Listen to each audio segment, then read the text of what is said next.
21শে জুলাইয়ের সমর্থনে সোমবার আরামবাগ পৌরসভার ৬ নম্বর ওয়ার্ডের ব্লকপাড়া তৃণমূল কার্যালয়ে এক কর্মী সভার আয়োজন করা হয়। পাশাপাশি আরামবাগ পৌরসভার ১১ ও ১৭ নম্বর ওয়ার্ডে পথসভার আয়োজন করা হয়।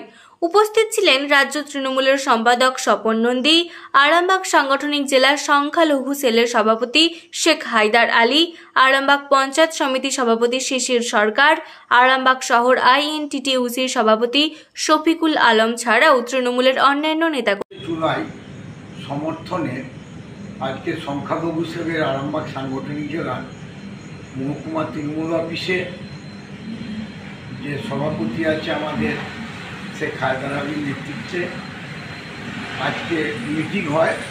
সেই মিটিংয়েতে প্রচুর মানুষ যার অঙ্গীকার করেছে। তারপর আমাদের টাউনের পক্ষ থেকে ১১, ১৭ দুই ওয়ার্ডের সমর্থনে যে আমতলা মোড় আছে সেখানেও ২১শে জুলাই নিয়ে সেখানে সভা হয়েছে, উপস্থিত ছিলাম। সেখানেও প্রচুর মানুষ চার অঙ্গীকার করেছে।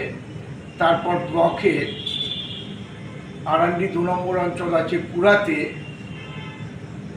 যে পথসভা, সেই সভাতে উপস্থিত ছিলাম।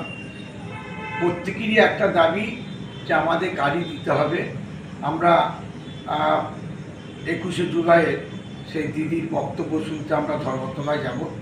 আমরা তাদের আশ্বস্ত করেছি। দিদি তো আরামবাগের ট্রেন দিয়েছে, আরামবাগ থেকে আমরা আরামবাগ শুধু নয়, আমাদের লাস্ট আছে গোঘাট, আরামবাগ, মায়াপুর থেকে আরম্ভ করে পরপর যে স্টেশন আছে সেখানে সবাই উঠবে, এইটা বলেছি। সেরকম তো গাড়ি পাওয়া যাচ্ছে না।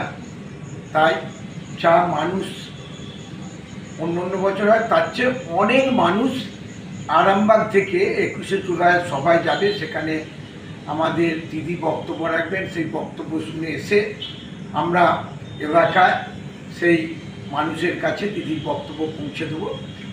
আমাদের নেতা সেনাপতি অভিষেক বন্দ্যোপাধ্যায় বলেছেন যে 2026-এ যা সিট আছে তার চেয়ে অন্তত একটা বাড়াতে হবে। আমাদের ধারণা যে 230 থেকে 35টা সিট এবারে 26-এ বিধানসভা নির্বাচনে দিদিকে আমরা 235টা সিট দিয়ে চতুর্থবারের জন্য আমরা মুখ্যমন্ত্রী হবেন। এটা হচ্ছে বাংলার আশা, বাংলার ভাষা। অন্যদিকে ভাদুর অঞ্চল তৃণমূল কংগ্রেসের পক্ষ থেকে 21শে জুলাইয়ের সমর্থনে এক পদযাত্রার আয়োজন করা হয়। উপস্থিত ছিলেন গোঘাট ১ নম্বর ব্লক তৃণমূল কংগ্রেসের সভাপতি সঞ্জিত পাখিরা, গোঘাট ১ পঞ্চায়েত সমিতি সভাপতি বিজয় রায় ছাড়াও তৃণমূলের অন্যান্য নেতাকর্মীরা। গোঘাট ১ নম্বর ব্লকের অধীন আমাদের ভাদুর অঞ্চলে তৃণমূল কংগ্রেসের ব্যবস্থাপনায় আজকে 21শে জুলাইয়ের সমর্থনে মিছিল এবং পথসভা। এই মিছিলটার কারণ জানেন আপনারা, যে 1993 সালে মমতা ব্যানার্জি যখন যুব কংগ্রেসের নেত্রী ছিলেন, সচিত্র পরিচয়পত্রে আন্দোলন করেছেন যে ভারতবর্ষের নাগরিক হিসেবে প্রত্যেকটা মানুষকে নাগরিকত্ব দিতে হবে, অর্থাৎ সচিত্র পরিচয়পত্রের মধ্য দিয়ে মানুষ ভোটাধিকার প্রয়োগ করবে।